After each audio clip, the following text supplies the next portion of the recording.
뭐야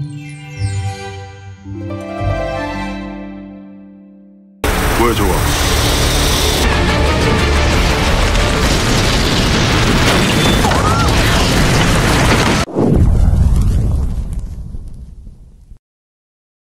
Hai guys, sebelum dimulai subscribe, like, dan komen ya guys, agar channel ini bisa lebih berkembang. Untuk yang belum nonton part 1, linknya ada di deskripsi ya. Guys, kali ini saya akan melanjutkan part 2 ya. Bagaimana kelanjutan ceritanya? Langsung aja kita mulai. Keesokan harinya mereka berpapasan dengan Sunjae. Gwang Ho bertanya apakah dia sudah sarapan. Sunjae menjawabnya dengan ketus, kemudian pergi. Sung-sik terkejut, Sunjae menjawab ketika ditanya Gwang Ho, kemudian memanggil Pak pada Gwang Ho karena ditinggal. Sementara Sunjae curiga kenapa Sung-sik memanggil Gwang Ho dengan Pak. Selanjutnya Sunjae menemui Haiwon. Dia bertanya mengenai penyebab kematian orang tua Jae. Haiwon memberitahu rumahnya sudah terbakar saat Jae tiba. Polisi menduga ibunya memiliki gangguan jiwa. Dia membakar rumahnya setelah bertengkar dengan suaminya, tapi tidak ada buktinya. Jae diadopsi oleh keluarga itu dan tinggal di Inggris. Setelah itu, Sunjae memberitahu Jae bahwa dia tertarik padanya, kemudian memberikan berkas kasus Doyoung untuk dia selidiki. Sunjae menanyakan keadaan tangannya, namun Jae menanggapinya dengan dingin. Akhirnya dia memutuskan pergi. Dalam perjalanan, Gwang Ho dan Sung-sik melihat mobil polisi di depan sebuah gedung. Seorang wanita membuat keributan. Dia bernama Yongju. Yongju mengaku tidak memakai kartu kreditnya, menarik uang ataupun mengajukan pinjaman. Ada seseorang yang melakukannya dengan memakai identitasnya. Seorang polisi menjelaskan bahwa Yongju sudah melaporkan tentang kartu kreditnya yang dicuri, tapi setelah diperiksa, semua transaksi dilakukan menggunakan laptopnya. Itu berarti dia belanja sendiri menggunakan kartu kreditnya. Di kantor polisi, Yongju menegaskan dia tidak memakai kartu kreditnya. Dia yakin identitasnya dicuri.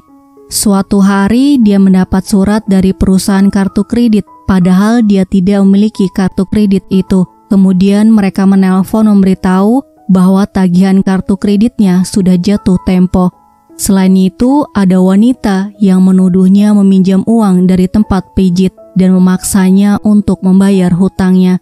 Suatu malam, seorang pria datang mencari Yongju dan tampak terkejut ketika mengetahui Yongju adalah dirinya. Pria itu mengaku tunangan Yongju, sementara dia tidak mengenal pria itu. Orang itu tahu namanya, alamat rumah, alamat kantornya, nomor kartu kreditnya, dan membeli barang secara online menggunakan kartu kreditnya. Sedangkan dia tidak tahu apa-apa tentang orang itu, bahkan namanya. Gwang Ho bertanya mengenai tunangannya. Yongju memberikan kartu namanya. Pria itu bernama Dong-ik. Gwang Ho datang ke kantor Dong-ik bersama Sunjae. 조동익 씨? Rekan kerjanya memberitahu Dong-ik sudah meninggal karena sindrom kematian mendadak dan pemakamannya hari ini.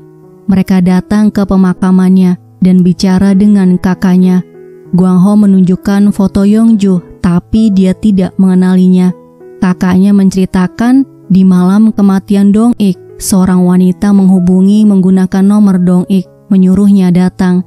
Tiba di rumah Dong-ik, dia sudah tewas dan wanita itu sudah tidak ada. Dokter menyatakan dia meninggal karena sindrom kematian mendadak dan tidak ditemukan luka di tubuhnya. Mereka semua tidak ada yang pernah melihat pacar Dong-ik. Jika janji bertemu, pacarnya selalu membatalkannya secara mendadak. Sunjae minta izin untuk mengautopsi Dong-ik agar mereka tahu penyebab pasti kematiannya. 그건 부검을 해봐야 할 것 같습니다.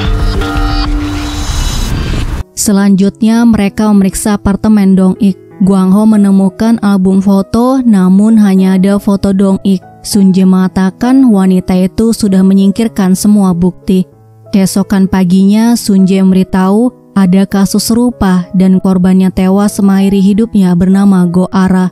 Go-ara mengalami hal yang sama seperti Yongju. Dia menjadi penunggak hutang dan dituntut atas penipuan. Mereka kemudian menemui Jinwoo.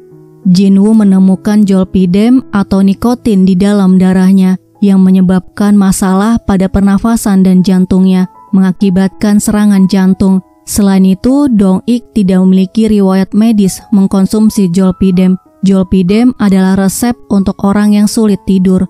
Gwang-ho mengatakan mereka tidak menemukan rokok di rumah Dong-ik, berarti dia dibunuh. Setelah itu mereka menemui ibu Goara. Ibunya menceritakan saat pertemuan dengan keluarga pengantin pria, Goara menerima pesan pemakaian kartu kreditnya, padahal dia tidak memakainya. Tunangannya memutuskan hubungan mereka karena mengetahui tunggakan kartu kreditnya, walaupun Goara sudah menjelaskan bukan dia yang meminjam uang itu. Gwang-ho bertanya apakah Goara bertemu dengan seseorang yang baru dia kenal atau datang ke suatu tempat yang baru. Ibunya memberitahu di pemakaman Goara ada seorang wanita dari tempat pijat yang bertanya apakah gadis di foto adalah Goara. Setelah menjawabnya, wajah wanita itu berubah pucat kemudian bergegas pergi. Gwang-ho teringat ucapan Yongju mengenai wanita dari tempat pijit yang menagih hutang. Mereka datang ke tempat pijit. Wanita itu memberitahu dia datang ke pemakaman karena Goara adalah pelanggannya. Namun, dia terkejut setelah mengetahui bahwa Goara yang meninggal bukan Goara yang dia kenal. Di kantor polisi, Sung-sik menemukan korban lainnya. Gwang-ho memberitahu bahwa mereka tahu wajah tersangkanya. Sun-jae menyuruh Min-ha menggambar sketsa wajahnya. Kemudian mereka menginterogasi beberapa korban dan memeriksa berkas kasusnya. Sung-sik menyuruh Sun-jae menghubungi Jae-yi untuk menanyakan hasil penyelidikannya mengenai kasus ini. Jae-yi sedang membaca berkas kasusnya saat Sun-jae menghubungi. Sun-jae bertanya di mana pelaku bertemu dengan korbannya. Semua korban tidak pernah kehilangan dompet, KTP, atau kartu kredit mereka. Jae-yi memberitahu pelaku melihat para korban di restoran atau kafe saat berkencan dengan pacar mereka. Semua korban memiliki pacar saat identitas mereka dicuri dan mereka semua akhirnya putus. Motif pelaku karena merasa iri. Saat melakukan kejahatan pertamanya, kemungkinan dia baru saja putus dengan pacarnya dan memiliki masalah keuangan. Sun-jae menarik kesimpulan untuk mencari restoran yang didatangi para korban. Mereka memeriksa pembayaran menggunakan kartu kredit di restoran dan kafe yang didatangi korban dan berhasil menemukan kesamaan, yaitu korban datang ke restoran Wonderland. Sun-jae dan Gwang-ho datang ke restoran. Gwang-ho melihat tempat foto Dong-ik di restoran itu, kemudian memberitahu Sun-jae. 실례합니다. Sun-jae melihat wajah pelayan yang sama dengan sketsa Min-ha bernama Misu. Di ruang interogasi, Gwang-ho menunjukkan foto korban, namun Misu mengaku tidak mengenal mereka. Sun-jae menunjukkan bukti pembelian zolpidem dan nikotin seminggu yang lalu. Misu mengaku dia sulit tidur dan mengisap rokok elektrik.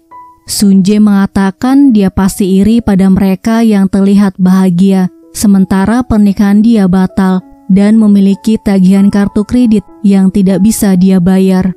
Dia hidup dengan nama curian dan Dong-ik mengetahuinya, karena itu dia membunuhnya. 그래서 죽였겠죠. Di restoran, Misu minta identitas mereka beralasan sedang ada acara promosi. Kemudian dia membeli mesin salin kartu kredit dan membuat KTP palsu untuk memakai kartu kreditnya. Keesokan harinya, Sung-sik memberikan ponsel baru untuk Gwang-ho dan memberitahu cara pemakaiannya. Gwang-ho menanyakan nomor ponsel Sun-jae, kemudian mengirim pesan mengejek. Sun-jae bodoh dan Gwang-ho jenius. Sun-jae membalasnya, menyuruh menutup mulutnya.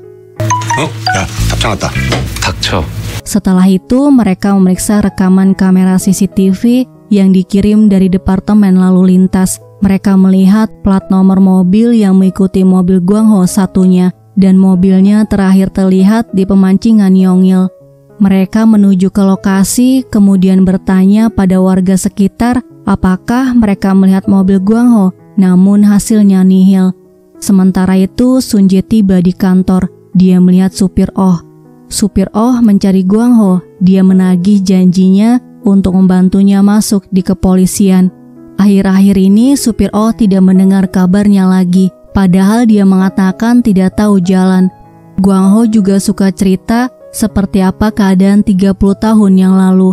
Sun Jae mulai curiga dengan Guang Ho. Dia memeriksa laci meja Guang Ho, kemudian melihat komputer Sung Sik dan menemukan video rekaman yang terakhir mereka lihat. Telepon Sung Sik berdering. Pria itu memberitahu telah menemukan mobil yang sedang dicari oleh Sung Sik dan ternyata mobil itu milik Guang Ho. Kemudian memberitahu alamat mobil itu berada. Sun Jae menemukan mobilnya, kemudian memeriksa area sekitar dan menemukan seorang pria tewas. Setelah memeriksa ID-nya, pria itu bernama Guang Ho. Malam itu dia terus memacu mobilnya. Sebelum masuk ke mobilnya, pria yang mengejarnya menyuntiknya. Jadi, Guang Ho tidak bisa mengemudikan mobilnya dengan baik dan terjadi kecelakaan.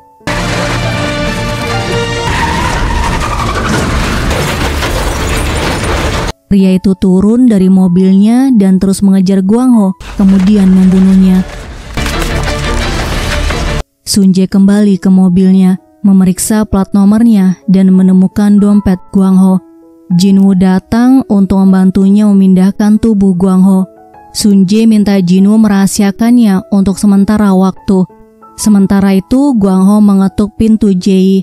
Dia membawakan mandu untuk Jae, tapi dia malah menutup pintunya, membuat tangan Guang Ho terjepit. Jae memberitahu tidak suka mandu. Guang Ho mengatakan ini mandu terenak dari restoran Tionghoa. Jae tetap menolaknya dan menyuruh Guang Ho memakan semuanya. Guang Ho mengatakan dia tampak serasi dengan Sun Jae. Mereka berdua sama-sama kasar dan menyuruh mereka untuk menikah. Saat akan memakan mandunya, Guang Ho teringat Yeon-suk yang sangat menyukai mandu ini. Keesokan harinya, Jin Woo memberitahu pria ini adalah Guang Ho. Dia mengalami kecelakaan dan lehernya ditekan hingga tewas. Kemudian Jin Woo bertanya siapa Guang Ho yang mereka kenal. Sun Jae mengatakan akan mencari tahu siapa Guang Ho sebenarnya dan minta Jin Woo untuk tetap merahasiakannya. Sun Jae menyuruh seseorang untuk meriksa sidik jari Guang Ho yang ada di mobilnya. Namun hasilnya nihil, tidak ditemukan sidik jari yang cocok. Di kantor, dia memeriksa laci Guang Ho lagi dan melihat kotak ponsel di tempat sampah. Setelah dicek, ponselnya didaftarkan atas nama Sung Sik. Sun Jae curiga Sung Sik mengetahui kejahatan yang dilakukan Guang Ho karena dia pernah melihatnya memanggil Pak. Dia memeriksa meja Sung Sik dan menemukan alamat rumah Guang Ho. Tiba di rumah Guang Ho, pintunya tidak dikunci. Dia menemukan surat pemindahannya dan surat tilang mobil Guang Ho. Nomor plat mobilnya sama dengan nomor mobil yang dia temukan. Sun Jae bertanya-tanya apakah dia membunuh Guang Ho dan menggunakan identitasnya. Di kantor, seorang polisi memberitahu kendaraan yang dicari Sung Sik yaitu mobil milik Guang Ho. Guang Ho membenarkan bahwa itu adalah mobilnya, kemudian menanyakan lokasi mobil itu berada. Sun Jae melihat Guang Ho yang pergi menggunakan taksi, kemudian mengikutinya. Guang Ho menemukan mobilnya, kemudian bertanya-tanya kemana dia pergi dan apakah dia masih hidup. Tiba-tiba Sun Jae bertanya apakah dia mencari pria ini, kemudian menuduh Guang Ho mencuri identitasnya. Sun Jae bertanya siapa dia dan kenapa sidik jarinya tidak ada dalam database. Kenapa dia mencuri identitas polisi dan membunuh Guang Ho. Dia terkejut mengetahui Guang Ho sudah mati. Sun Jae memborgolnya, dia menangkapnya atas pembunuhan Guang Ho. Guang Ho memberitahu bahwa dia dari masa lalu, kemudian menyuruhnya melepaskan borgolnya. Di mobil, Guang Ho berusaha meyakinkan Sun Jae bahwa dia bekerja di kepolisian Hwayang 30 tahun yang lalu di unit kejahatan serius selama 10 tahun dan dia adalah atasan Sung Sik. Tiba di kantor, Sung Sik bertanya apa yang terjadi dan menyuruh yang lainnya keluar. Sun Jae mengatakan bahwa Sung Sik selama ini sudah tahu bahwa dia mencuri identitas dan membunuh Guang Ho yang asli. Sun Jae tidak akan membiarkan mereka lolos dan akan menuntutnya atas pembunuhan Guang Ho. Sung Sik memberitahu bahwa dia salah, kemudian menunjukkan foto Guang Ho di tahun 85 yang merupakan atasannya. Tiba-tiba ayah Sun Jae bernama Kim Won datang. Dia terkejut melihat Guang Ho dan masih mengenalinya sebagai detektif yang menangani kasus kematian istrinya. Kim Won memberitahu bahwa dia adalah suami Yisu, korban yang keempat. Guang Ho terkejut mendengarnya. Berarti Sun Jae yang ada di hadapannya adalah putra Yisu. 김선재. 어떻게 이런 일이? Sung Sik memotong pembicaraan mereka, kemudian mengatakan tidak mungkin dia pria yang sama karena usianya baru 30 tahun. Dia pasti belum lahir pada saat itu. Kim Won mengatakan dia sangat mirip dengan detektif Guang Ho yang menangani kasus istrinya. Sung Sik mengajaknya minum kopi untuk mengalihkan pembicaraan mereka. Sun Jae bertanya bagaimana dia bisa tahu mengenai ibunya. 봐라고! Guang Ho memberitahu bahwa dia adalah penyidik yang menangani kasus ibunya, tapi dia tidak bisa menangkap pelakunya, kemudian minta maaf pada Sun Jae. Sun Sik memberitahu ibu tirinya dirawat di rumah sakit. Itu sebabnya ayahnya datang karena Sun Jae tidak menjawab teleponnya. Sung Sik membuka borgolnya. Dia tidak menduga mereka bertemu lagi seperti ini. Sun Jae menanyakan keadaan ibunya. Ibunya merasa lebih baik setelah melihat Sun Jae. Sun Jae bertanya pada ayahnya, apakah benar penyidik yang menangani kasus ibunya bernama Guang Ho? Ayahnya membenarkan. Sementara itu, Guang Ho menyadari Sun Jae menjadi polisi untuk menangkap pelaku yang membunuh ibunya. Jika dulu dia berhasil menangkap pelakunya, Sun Jae tidak perlu menjadi polisi. Guang Ho datang ke rumah sakit, kemudian mengatakan dia sudah dewasa sekarang. Selanjutnya mereka datang ke terowongan. Guang Ho memberitahu dia datang ke terowongan ini untuk menangkap pelaku yang membunuh 6 wanita termasuk ibunya. Tempat ini Sonmi korban ke-6 ditemukan. Sun Jae mengatakan dia berusaha keras mencari orang yang membunuh ibunya, tapi semua catatan kasusnya hilang karena kebakaran dan dia tidak tahu siapa nama penyidiknya. Sun Jae bertanya apakah dia melihat wajah pelakunya. Guang Ho memberitahu saat itu gelap dan dia dipukul. Menurut Guang Ho, alasan dia dikirim ke sini adalah untuk menangkap pelakunya. Keesokan harinya mereka janji bertemu Jae di rumah Joyong. Guang Ho mengatakan dia pernah menangkap Joyong yang masih muda sebagai tersangka 30 tahun yang lalu. Kemudian Jae menyuruh mereka masuk. Guang Ho memberitahu Joyong membunuh semua guguk di kota ini dan menguburnya di sini. Jae memberitahu Joyong melakukan pembunuhan pertamanya 10 tahun yang lalu. Dia menekan leher istrinya sampai mati. Istrinya memakai rok saat dibunuh. Kebetulan sekali semua wanita yang dia bunuh memakai rok. Setelah Jae menyelidiki lagi, dia menemukan artikel pembunuhan 30 tahun yang lalu, yaitu tahun 85, yang mirip dengan kasus Joyong. Wanita yang dibunuh juga memakai rok. Guang Ho mengatakan ini adalah Chunhee. Jae bertanya bagaimana dia bisa tahu. Sun Jae mengalihkan pembicaraannya dengan menanyakan adakah korban lain yang dia temukan. Jae berpikir mungkin Joyong melakukan pembunuhan pertamanya 30 tahun yang lalu. Saat itu Joyong tinggal di sini, dekat dengan lokasi TKP Chunhee. Jae memberikan artikel pembunuhan lainnya di Hwayang tahun 85. Guang Ho mengatakan mereka harus menemukan Joyong. Sung Sik menghubungi Sun Jae, menyuruh mereka datang ke TKP. Kasus yang mereka tangani kali ini mengenai butik yang sengaja dibakar. Guang Ho dan Sun Jae masuk ke dalam. Petugas damkar memberitahu pelakunya menyulut api dengan pemantik itu. Saat sedang memeriksa, Guang Ho mendengar suara mendesis. Dia langsung menyuruh Sun Jae keluar dan lompat untuk melindunginya.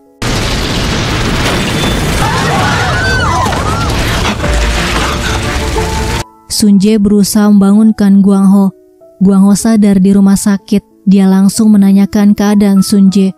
Sun-sik yang baru tiba langsung marah pada Gwang Ho karena dia tidak mau kehilangan lagi. Sebelum pergi, Sun-jae bertemu dengan Jin-woo. Sun-jae memberitahu berkat Gwang Ho dia tidak terluka sama sekali. Kemudian mengatakan bahwa Gwang Ho tidak ada kaitannya dengan kematian Gwang Ho satunya lagi. Tapi justru dia akan mencari tahu kebenaran mengenai kematian Gwang Ho. Di kantor, Sun-jae memberitahu ada 3 kasus yang sama dengan butik yang kebakaran. Kejadiannya saat makan siang sekitar pukul 12 sampai 1 siang. Selanjutnya mereka melihat rekaman video di TKP yang mereka ambil.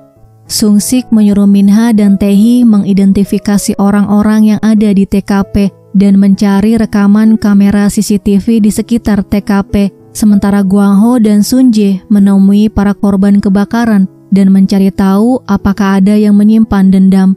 Setelah mereka pergi, Sung-sik menanyakan keadaan Gwang Ho lagi dan bertanya kenapa dia melakukan hal itu. Gwang Ho mengatakan dulu mereka tidak bisa menangkap pelaku yang membunuh ibunya. Setidaknya sekarang dia bisa melindungi Sun-jae. Di luar, Sun-jae mendengar pembicaraan mereka. Selanjutnya mereka menemui pemilik butik dan bertanya apakah ada yang dendam padanya.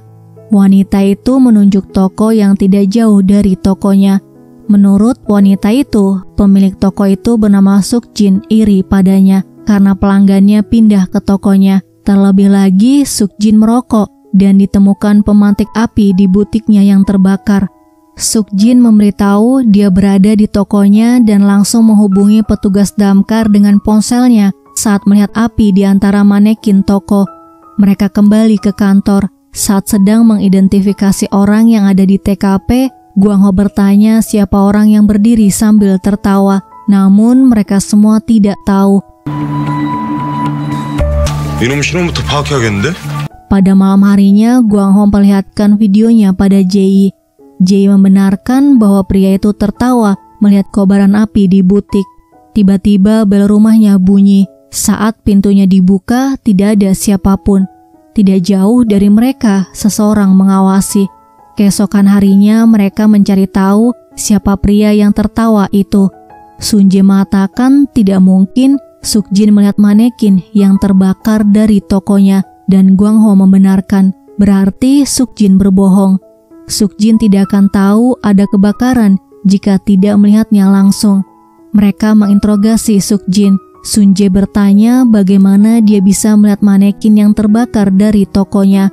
Suk-jin mengaku tidak melihatnya langsung. Putranya Hee-jun yang memberitahunya. Terlihat Hee-jun ingin membakar sebuah tempat dan berhasil digagalkan oleh Gwang Ho dan Sun-jae.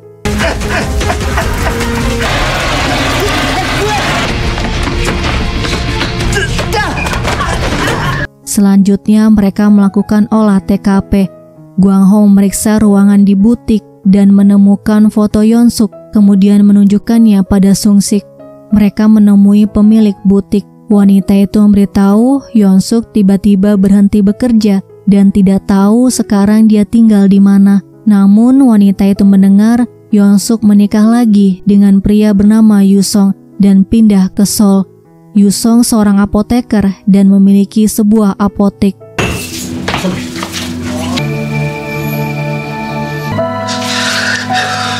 Sung-sik minta bantuan untuk menemukan Yusong. Kemudian dia mendatangi beberapa apotek.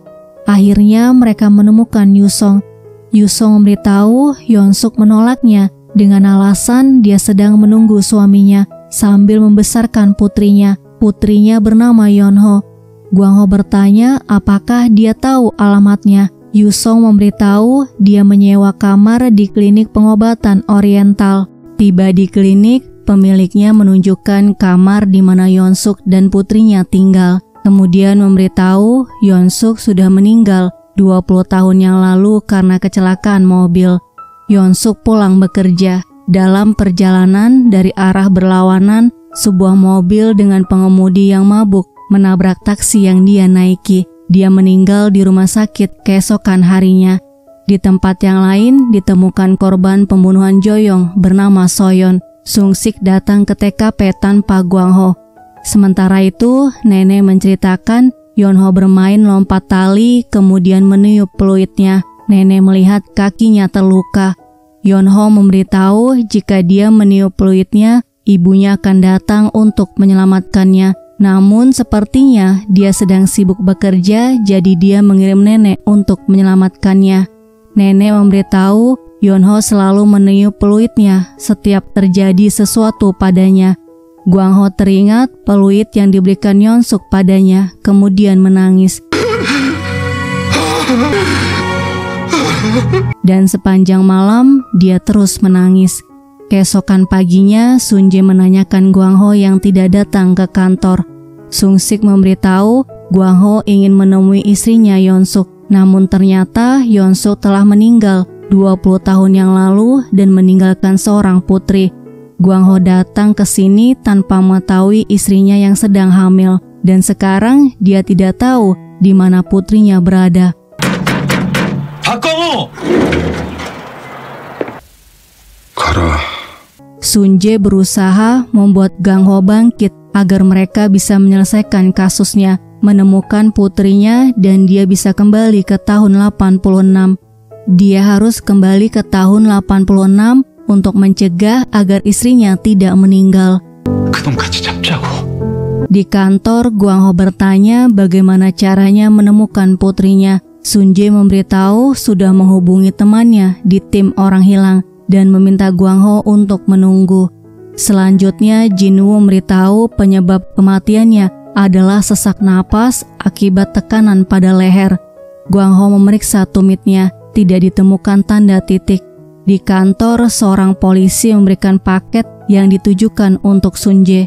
Selanjutnya, mereka datang ke TKP Soyeon. Tidak jauh dari TKP, Gwangho memberitahu dulu ibu Sunje ditemukan di sini dalam kondisi tewas. Mereka menemukan satu CCTV kemudian memeriksanya. Terlihat Soyeon sedang berjalan. Kemudian Joyong keluar dari semak-semak mengikuti Soyeon. Mereka melihat di sekitar semak-semak, kemudian menemukan kamera dashboard mobil. Joyong terlihat meninggalkan TKP menggunakan mobil berwarna hitam. Mereka kembali ke kantor. Gwangho bertanya kenapa Joyong muncul lagi setelah 30 tahun. Terdengar ponsel berdering. Sunje membukanya. Dia bertanya siapa ini. Joyong mengaku dia membunuh Soyeon, tapi dia bukan pelaku kasus Sungai Hain. 여보세요. 정우영. Sunje menyuruh Minha melacak lokasi nomornya. Mereka datang ke lokasi tersebut. Joyong menggunakan telepon umum untuk menghubunginya. Keesokan harinya mereka rapat dipimpin oleh Sunje. Sunje menjelaskan Joyong telah membunuh 6 wanita, termasuk istrinya bernama Ji-eun. Ji-eun adalah korban pertama yang dibunuh pada tahun 2009. Joyong dipanggil sebagai tersangka tapi dilepaskan karena kurang bukti. Kemudian Sunje menjelaskan sampai korban keempat yang merupakan seorang perawat. Pada korban keempat, Sunje adalah penyidiknya dan berhasil menemukan bukti rekaman CCTV, kemudian menjadikan Joyong sebagai tersangka, tapi dia berhasil kabur saat akan dipindahkan. Korban kelima adalah Dayong yang ditemukan di Sungai Hain, dan korban keenam adalah Soyeon. Semua korban berusia 20 tahunan kecuali istrinya, dan tewas karena lehernya ditekan stoking. Jae menambahkan semua korban memakai rok dan pakaiannya serupa, kemudian menunjukkan 3 kasus serupa yang terjadi di Hwayang 30 tahun yang lalu pada tahun 85. Saat itu Joyong tinggal di Hwayang. Gwangho memberitahu ada 3 kasus lagi yang terjadi pada tahun 86. Saat itu Joyong ditangkap sebagai tersangka, tapi dia dibebaskan karena memiliki alibi. Kemungkinan orang tuanya saat itu berbohong. Sunje mengatakan setelah lulus SMA, Joyong dimasukkan ke rumah sakit jiwa selama 8 tahun. Setelah keluar, dia menikahi Ji-eun. Sungsik mengatakan tersangka menandai titik di tumit korban. Yongja adalah korban kelima yang berhasil selamat, tapi mereka tidak mengetahuinya pada saat itu. Setelah korban ke-6, tidak ada kasus lainnya. Sunje menduga Joyong mengubah metodenya. Saat ini korban tidak memiliki titik di tumitnya. Selanjutnya, Gwangho dan Sunje datang ke rumah orang tua Ji-eun. Kakak Ji-eun menceritakan saat tidur, Joyong menekan leher Ji-eun dengan stoking hingga nyaris mati. Saat itu Ji-eun marah padanya, namun Joyong malah bilang semua gadis lain menyukainya, kenapa dia tidak. Di rumah sakit jiwa, dokter memberitahu Joyong tidak menderita skizofrenia dan tidak mengalami halusinasi. Namun ibunya memintanya untuk merawat Joyong. Di ruangannya, Joyong mengamuk minta dibuka pintunya.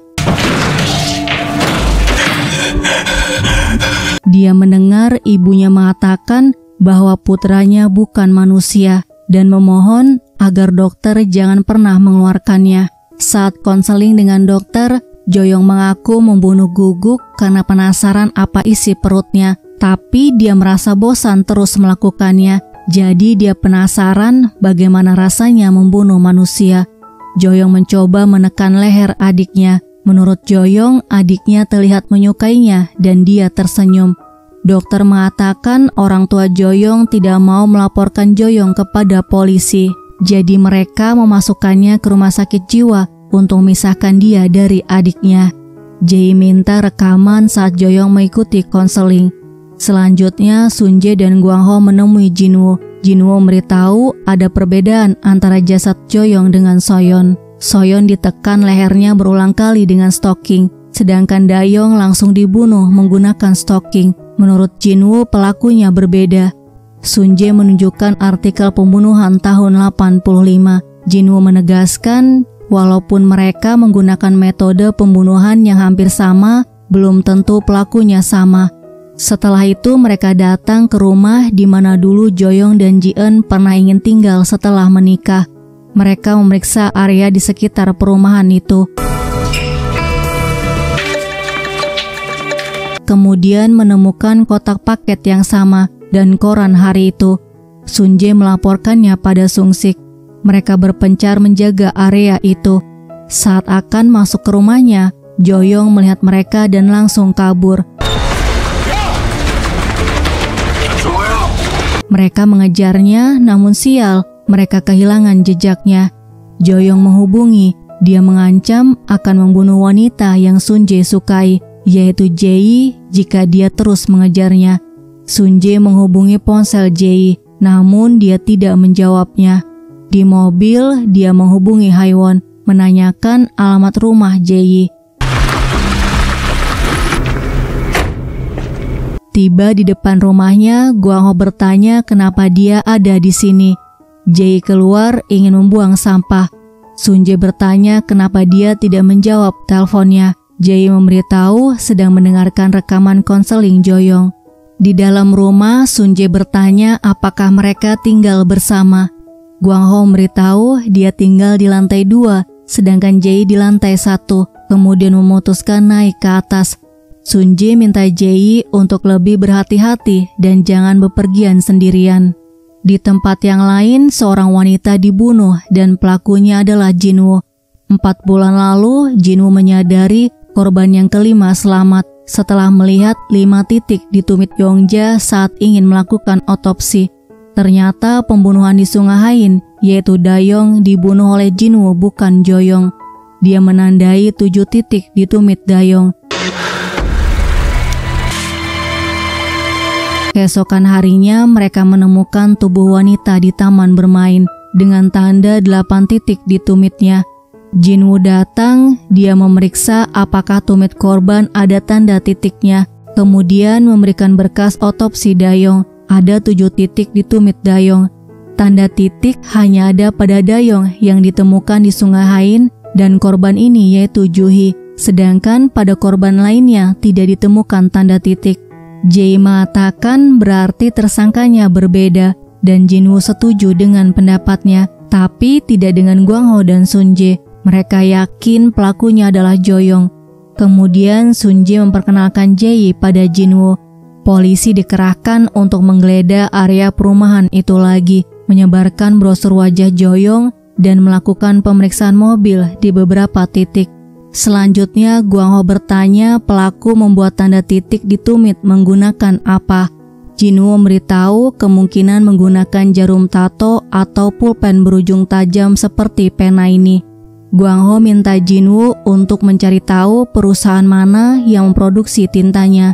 Jinwoo bertanya apakah mereka yakin pelakunya adalah Joyoung, karena menurut hasil forensik ini dilakukan oleh orang yang berbeda. Satu korban memiliki tanda titik dan yang lainnya tidak.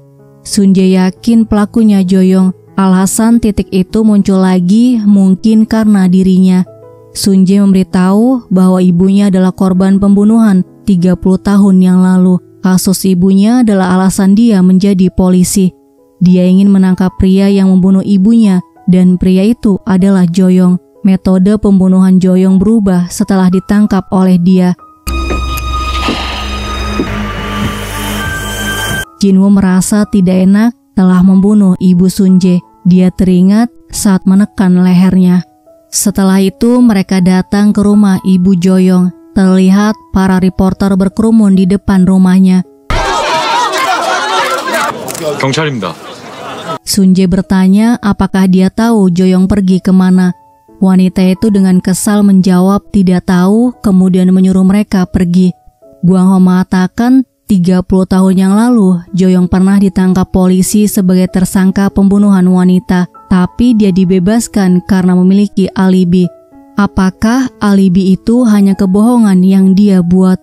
Wanita itu menjawab seharusnya dulu dia membiarkan mereka memenjarakannya agar dia tidak menderita seperti sekarang, kemudian masuk ke kamarnya. Di supermarket, Joyoung melihat ibunya di televisi, kemudian menghubungi Sunjae.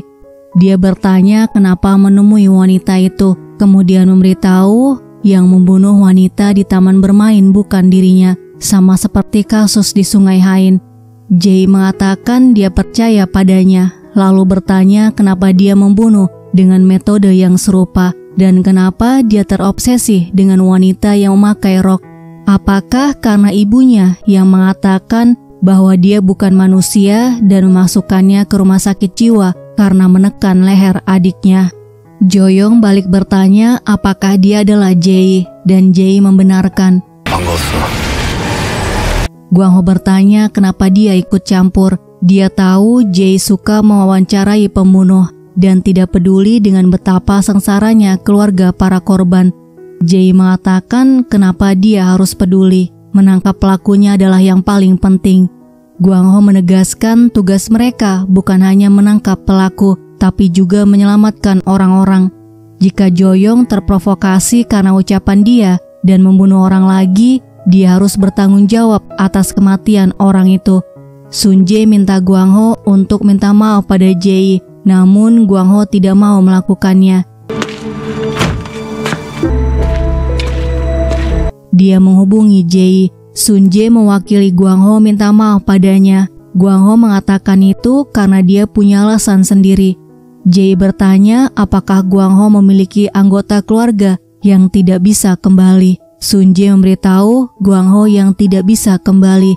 Keesokan harinya, Jinwoo memberitahu bahan tinta yang digunakan untuk menandai tumit korban.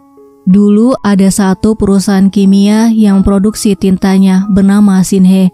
Guang Ho teringat melihat foto di rumah ibu Joyoung. Dia sedang berada di perusahaan Shinhe. Mereka datang ke rumah itu lagi. Guang Ho bertanya apakah suaminya adalah CEO perusahaan Shinhe. Wanita itu memberitahu suaminya mewarisi perusahaan Shinhe dari orang tuanya. Sunjae bertanya apakah Joyoung sering datang ke sana. Wanita itu mengatakan pabriknya seperti taman bermain untuk anak-anaknya. Mereka menduga Joyoung bersembunyi di pabrik terbengkalai itu. Di ruang meeting mereka merencanakan penangkapan Joyoung. Sementara itu Jae menemui Jinwoo untuk membahas Joyoung karena pendapat mereka sama mengenai pelakunya yang berbeda.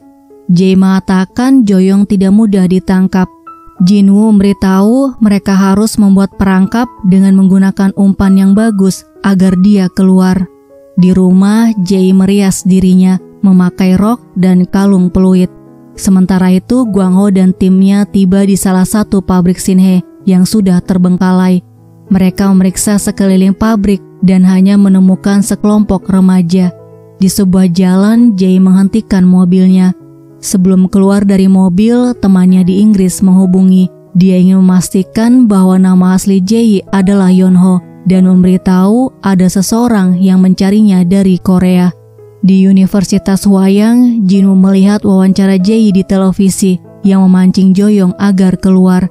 Jae memperkirakan lokasi korban Joyoung berikutnya. Dia akan membunuh seseorang di dekat waduk ini. 스스로 믿기가 되는 건가? 때가 될 가능성이 높습니다. Jinwoo menghubungi Sunjae. Dia memberitahu Jae dalam bahaya dan menyuruhnya untuk melihat wawancaranya. Sunjae menghubungi ponsel Jae namun tidak aktif. Kemudian melihat wawancaranya di televisi dan bergegas pergi ke waduk yang disebutkan Jae dalam wawancaranya. Jae yang sedang berjalan mendengar mobil menuju ke arahnya. Pria itu bertanya dia mau kemana dan memberitahu sulit mencari taksi di sini. Jae menyuruh pria itu pergi. Tiba-tiba seseorang menyerangnya. Gwang-ho dan yang lainnya berhenti dan mencari Jae. Sunjae melihat mobil pria tadi dan langsung menghentikannya. Dia bertanya apakah melihat wanita ini. Pria itu memberitahu dia berjalan sendiri di dekat waduk. Mereka langsung lari menuju ke waduk. Temannya menghubungi Sunjae. Dia memberitahu Yeonho adalah Jae, profesor di Universitas Hwayang. 서양대 심리학과 교수. Joyoung menarik Jae. Saat Joyoung mengikatnya, dia sadar, kemudian lari hingga jatuh dan meniup fluidnya.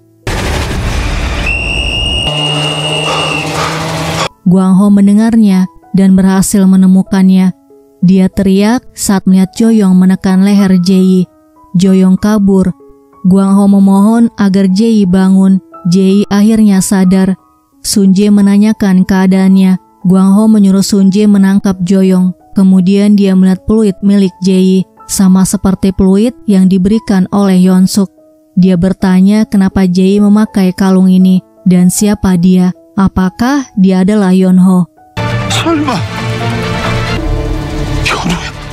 Guys, part 2 sampai di sini ya. Terima kasih sudah melihat video ini. Sampai jumpa di video selanjutnya.